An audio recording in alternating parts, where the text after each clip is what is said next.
One of the first people to ever blow the whistle on what she says is absolutely happening, and that our own government has been involved for decades, spraying chemicals into the air with no regard for the people those chemicals could be hurting. I want to welcome in former U.S. Air Force environmental specialist and geoengineering whistleblower, Kristen Meghan. This is absolutely happening, and it's basically now openly admitted, even though you're getting kind of pushback from the EPA, but I don't think it's intentional.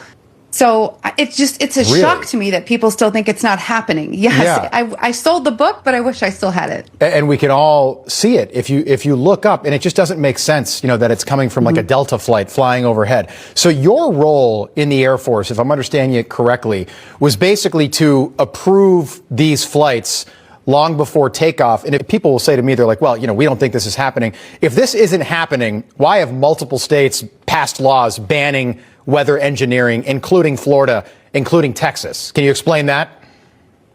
Yeah, that's exactly it. I know a lot of people have taken the angle of, because people still don't believe it.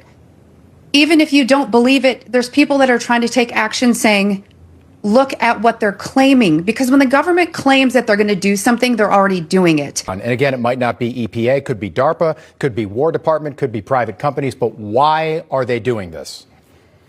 I think there's a multitude of reasonings. You control the weather, you can handicap many people. We did it flooding the Ho Chi Minh Trail. But when you have this huge climate change initiative, we needed to find ways to dim the sun and decrease the solar load.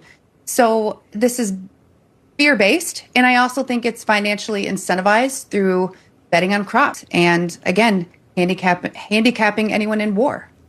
Yeah, so it kind of takes away the organic from anything organic you're buying, because this is then sprayed into the air, and then and gravity brings it down. Eventually, the rain brings it down, and it is all over all of us.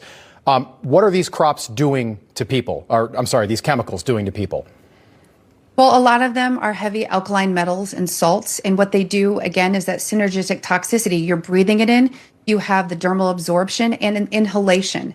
And it does depend on relative humidity and different weather patterns. Like I live in Michigan, so we have all seasons in the same day. Right. So the dissipation rates are faster.